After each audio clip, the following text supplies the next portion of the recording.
One of the best ways to impress people with your guitar playing is to tastefully use outside notes. It's just that doing so without sounding like you're making a ton of mistakes requires a pretty good bit of musical understanding, which you may not have yet. So I've picked out a few of the best brain-off ways you can get away with playing these outside notes safely. No crazy jazz theory, no new scales, just plug and play stuff that works and sounds impressive. Let's get into it. Like always, our starting point will be position 1 of the pentatonic scale. Now, the blues scale is usually the first place you run into these outside notes, otherwise known as non-diatonic notes.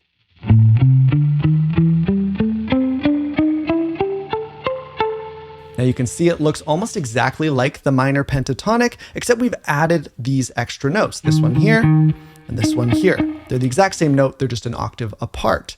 And these are non-diatonic notes. They don't occur naturally in A minor or C major, making them outside notes. Now it's nice because you can just slip this in wherever you'd play the pentatonic. It's rarely going to sound out of place. Okay, let's get into one of the more exciting maneuvers here. The first thing we need to do is expand our 5-note pentatonic scale into the full 7-note scale. So you can see the shape still looks the same. We've just added some notes back in. So now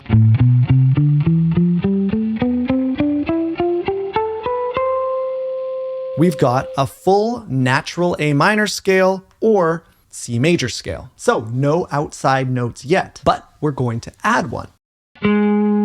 This note right here, and all we're going to do is start playing around with the same scale while sometimes including that note.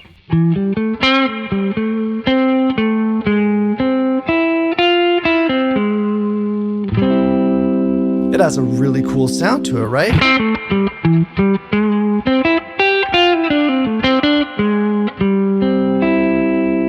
And it really wants to pull down to that note there. And I don't want to get too caught up in the theory here, but what's happening is if I play this shape, you can see we're including that one outside note with these 2 in notes.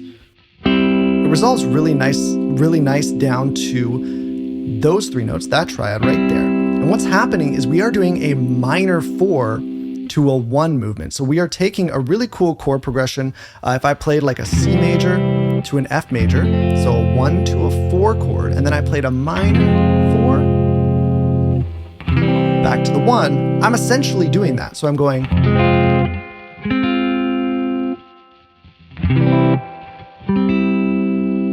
So what I can do is I can kind of imply or project that chord movement as a lead guitar player. So even if the chords aren't doing that, I can still kind of get that sound, right? If I just stayed on the C major, let's say this was happening in the background, and I could play.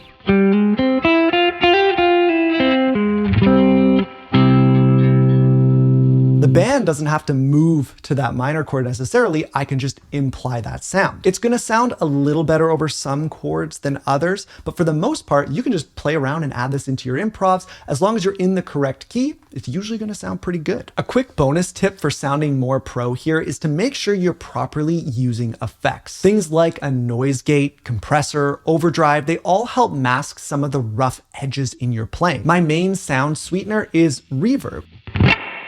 You'll always hear some kind of reverb 100% of the time whenever I play. And today I'm using the Verbera from Hotone. This isn't sponsored or anything, but I think this thing sounds really good and it has just about every single reverb sound you can think of. If you're in the market for a reverb pedal, this guy is really awesome, so I'll put a link down in the description and you can learn more about it. Okay, for our next little non-diatonic move here, we are going to be using the exact same scale shape, so that full A minor or C major scale, and we're going to be adding another new note.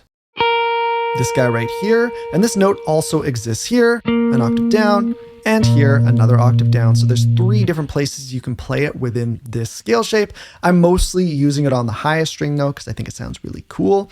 In context,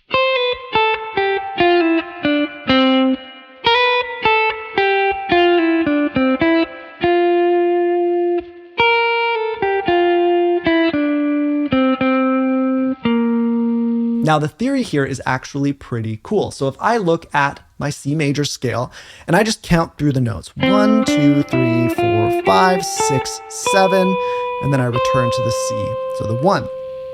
What I'm doing here is I am lowering note number 7 by a half step, right? 1, 2, 3, 4, 5, 6. Well, now 7 is here. This is called a mode. So this is C mixolydian. You can really hear how this works when we do a C mixolydian chord progression. Now, just like how we had that F major to F minor, so the minor 4 that we did a little bit earlier, well, another common non-diatonic or outside chord is called a flat 7 chord. And you've probably heard this type of chord progression before. It is a 1 to a flat 7 to a 4. Okay? Well, the scale that works really well over that is C mixolydian because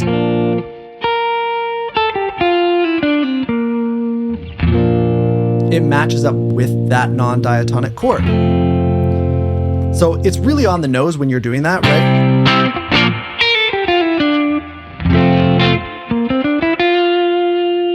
But you can really hear it when you play those chords. Remember, you're not locked to using it only over that chord progression. That was just for the sake of illustration. Try and play around with it, and again, project or imply that C mixolydian sound or that chord movement over top of other chords. Okay, let's look at another outside note. This one is gonna be right here.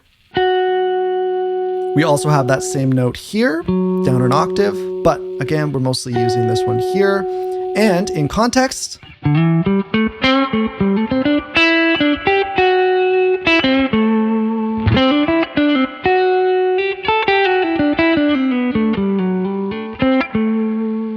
just like with the last one, this comes from a mode. So we go back to our C major scale, 1, 2, 3, 4, 5, 6, 7, 1. Well, we are just raising the 4th degree. 1, 2, 3, 4, our new 4, 5, 6, 7, 1. And this is called C Lydian. We can also kind of break down the chord theory again to see kind of where this comes from. A really common non-diatonic chord is a major 2 chord. So if we think about the key of C major, normally the 2 chord would be a D minor. Well, if we make that a major, let's say we play a chord progression like this, A minor, 6 chord to a D major, major 2 chord. Well, that is that Lydian, C Lydian, or a Dorian sound.